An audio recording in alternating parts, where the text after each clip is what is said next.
Hey everybody, what's going on? This is Brian with Games Under Pressure. Today we're going to be taking a look at one of my most anticipated games of 2016, and that is Grow Up. This is the sequel to 2015's Grow Home, which, believe it or not, was one of my top games of the year. It was probably my top 2 or 3. I loved Grow Home, and I'm really surprised that Ubisoft took a chance on Grow Home originally, and I'm very happy that they decided to follow up that excellent game with a sequel. Now, Grow Up is a sequel in every sense of the word. Basically, it gives Bud a larger playground to work with. The size of the map has increased substantially, and you can see from this opening that all of the charm of Grow Home is present here. So what's going to happen is Bud, who has just very bad luck, Bud and Mom, which is his mothership, has very bad luck, and they keep getting stranded on these little planets. And Grow Up is it's basically the direct follow-up to Grow Home, and you see this little planet. Everything that you see on the planet right now is scalable, it's climbable, you can explore it, and that is part of the magic for me of Grow Up. It's just this massive map, and it's got this more of an open world feel to it.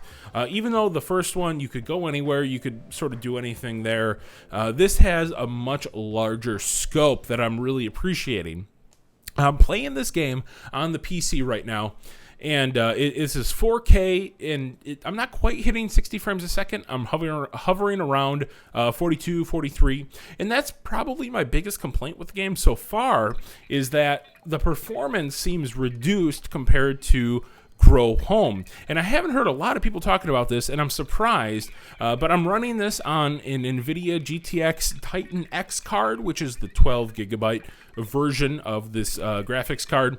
And you know what? It plays all right. I had a few problems, especially with the settings. So there are a lot of really confusing settings in there, especially when it comes to VSync.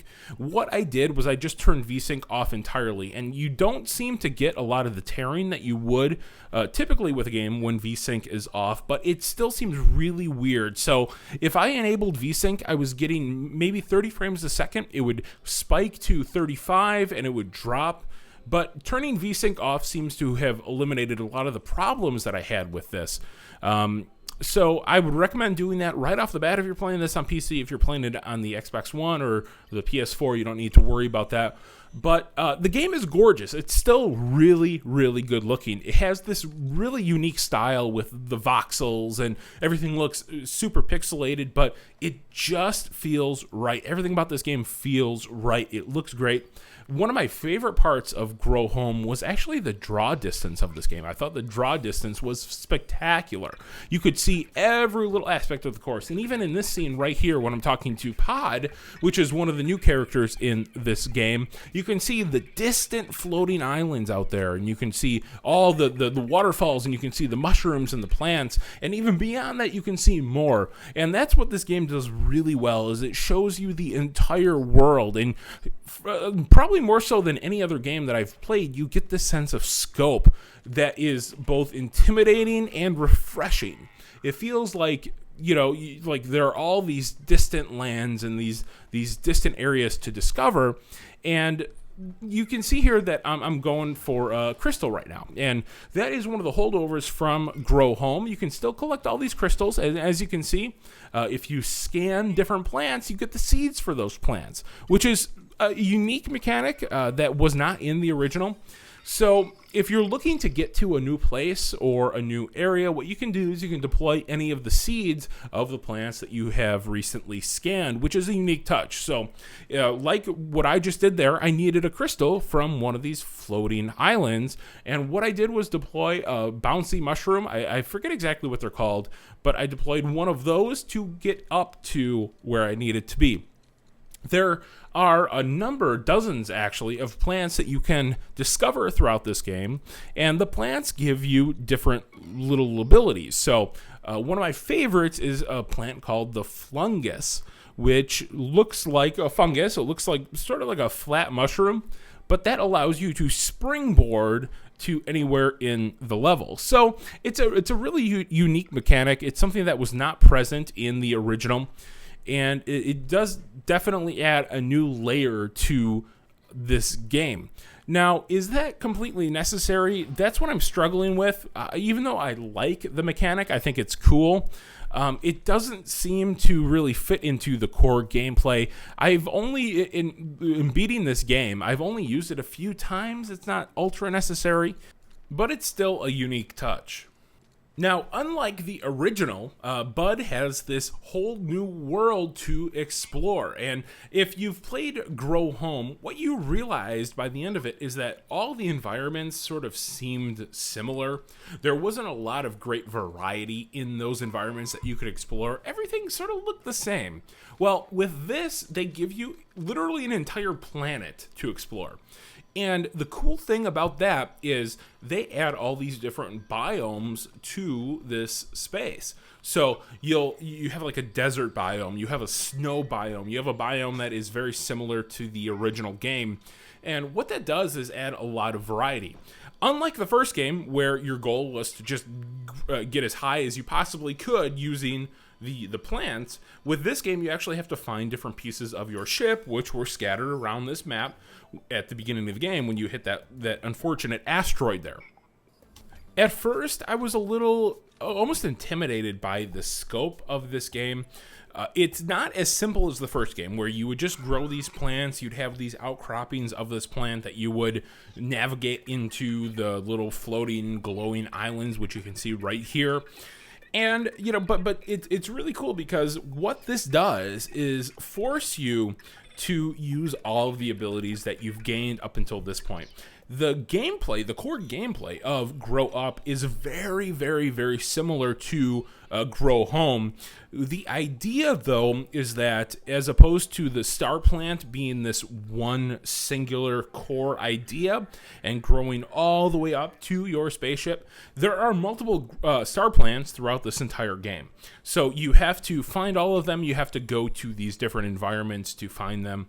And it's sort of a unique twist on the original Grow Home concept. Otherwise, everything is almost exactly the same as it was in Grow Home. B.U.D still walks like he's had a few cocktails, which is cool. And I think what Grow Home and Grow Up do so perfectly is B.U.D always feels slightly out of control, but it never feels frustrating. And I think that's the magic to this formula. I never got angry or upset or frustrated with this game. I think that's in direct opposition to something like, Surgeon Simulator or like whatever it is. I mean, those games are like Octodad, where you feel really out of control, and part of the success of the game is actually accomplishing what you set out to do. Grow Home, it feels, if you feel out of control, but you never feel out of control, if that makes sense. So every mistake that you make is your mistake. Every success that you have is your success, and it's a very rewarding experience. And not only that, but it contributes to that personality of B.U.D. He feels slightly vulnerable, but at the same time, he feels like, it almost seems like he's totally up to the task. Now, this is the Flungus that I was talking about a little bit earlier. And you can deploy this whenever you need to. So you can see I just deployed one, and it flings you wherever you want to go. Part of the fun of this game is really exploring your surroundings, finding all the crystals, which was one of the best parts of the original.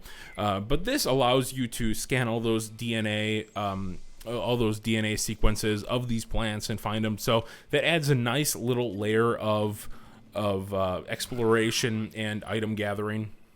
But that being said, I sort of wish they kept it simple, and the plant seed stuff doesn't really seem to contribute to the game overall. I do like the scope of the game, but next time I hope there's a third game.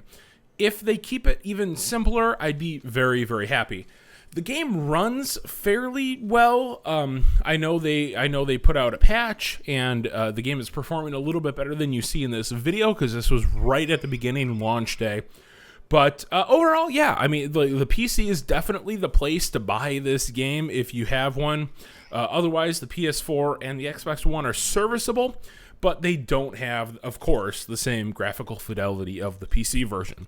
So if you guys like this video, what I'd ask is that you'd subscribe to the channel.